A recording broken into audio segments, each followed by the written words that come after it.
Bonjour, faisons le bilan aujourd'hui de toutes les étapes rencontrées lorsqu'on fait de la synthèse en chimie organique. Donc l'étape de synthèse, traitement, isolement, purification, identification, et on va essayer de remettre dans leur contexte tout le vocabulaire ici qui figure en orange. Donc dans la vidéo précédente, on avait vu que la synthèse s'adossait sur une transformation chimique. On avait étudié la transformation chimique qui forme l'aspirine, l'acide acétylsalicylique. Et donc, pour synthétiser ici par exemple l'aspirine, il faut utiliser deux réactifs, l'acide salicylique et l'anhydride éthanoïque. Donc lorsque je veux faire une synthèse, on a vu qu'on utilisait un montage à reflux et dans le ballon, on y mettait notre milieu réactionnel qui devait donc contenir les réactifs nécessaires, donc ces deux-là si je veux fabriquer de l'aspirine. Je peux également parfois y ajouter un solvant pour solubiliser mes réactifs, je peux y ajouter un catalyseur pour accélérer la réaction et sont souvent présentes des espèces dites spectatrices qui n'interviennent pas dans la réaction mais qui sont pourtant présentes. Alors ça, c'est ce qu'on avait vu en début de vidéo précédente et on avait terminé la vidéo en se demandant, bon très bien, mais en fin de réaction, quelles sont les espèces chimiques que je peux retrouver dans mon milieu réactionnel? Donc on avait vu qu'il était à espérer quand même qu'il y ait les produits que l'on cherchait à fabriquer, autrement dit le produit d'intérêt, celui qu'on voulait au départ, donc dans notre exemple l'aspirine, mais sont également présents les produits secondaires, donc tous les produits qu'on a fabriqués en même temps que le produit d'intérêt.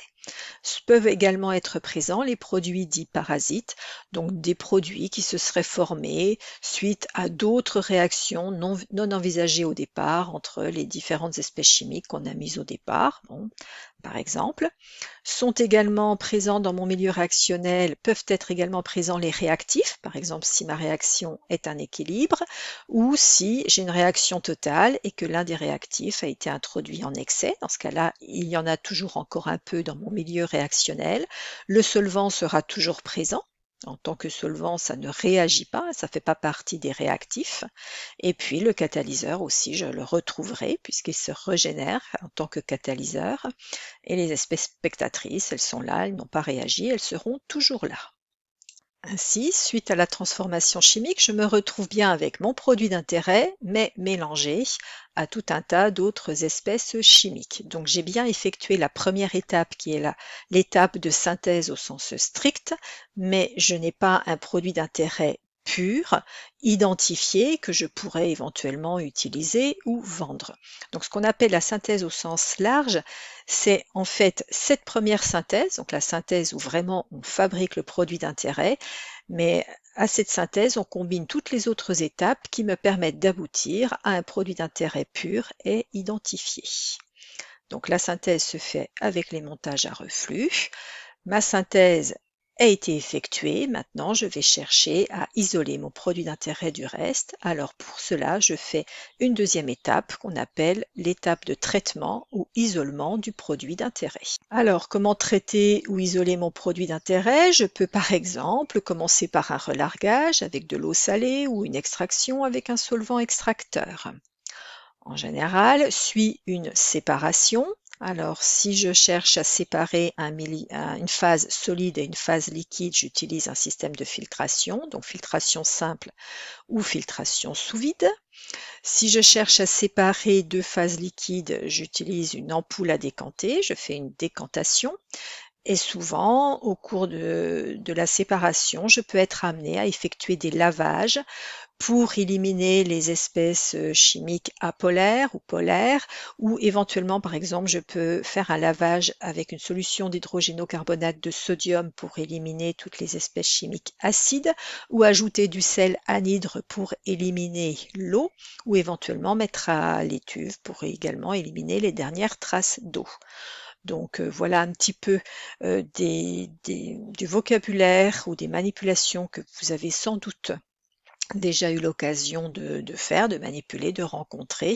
Donc toutes ces étapes-là, toutes ces manipulations-là se font dans le but d'isoler le produit d'intérêt du reste.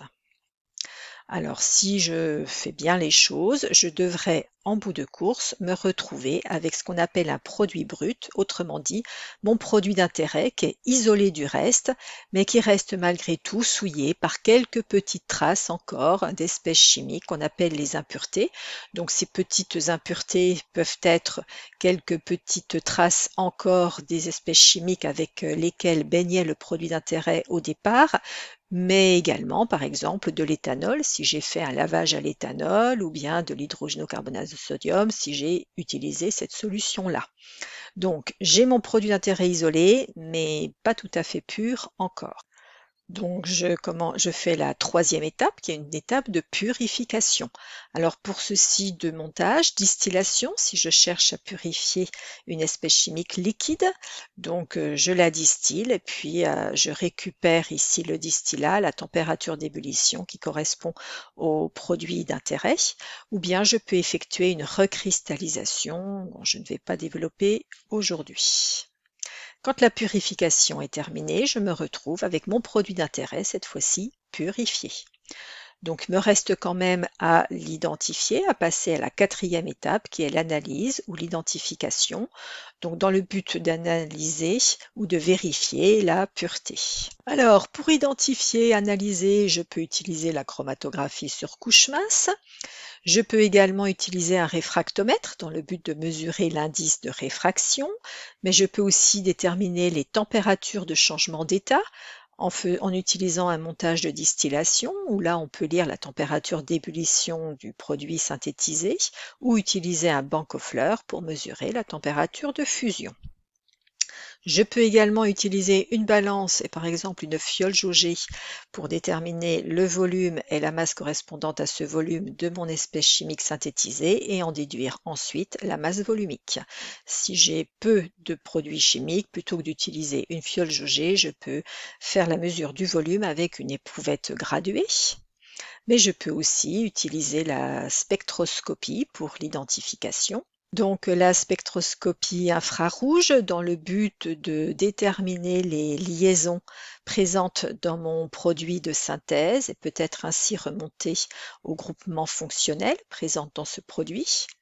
Je peux faire une spectroscopie dite RMN pour avoir une idée de l'organisation des hydrogènes accrochés au carbone de cette molécule synthétisée, ou je peux faire de la spectroscopie UV visible dans le but aussi d'identifier en déterminant les lambda max, longueur d'onde maximum, et puis les epsilon max à partir de la mesure de l'absorbance maximum. Donc voilà tout un tas de techniques qui permettent d'identifier ou d'analyser. Donc au cours de cette vidéo, on a un petit peu fait le bilan donc, de toutes les étapes rencontrées lorsqu'on fait de la synthèse en chimie organique. On a donné du vocabulaire, on a fait un petit peu le bilan de tout un tas de techniques ou de montages que l'on est amené à rencontrer. Dans la vidéo précédente, on a un petit peu développé cette première étape de synthèse. Et évidemment, il faudrait d'autres vidéos pour un petit peu mieux expliquer chacune des autres étapes, voire l'utilisation du matériel ou des montages que l'on a rencontrés aujourd'hui. Mais cette vidéo-là, pour l'instant, est terminée. Donc, un dernier petit rappel, toutefois, pour bien assimiler et mémoriser sur le long terme, pour que ce qui est compris devienne un acquis, il est nécessaire de voir, revoir, faire et refaire. Donc à très bientôt.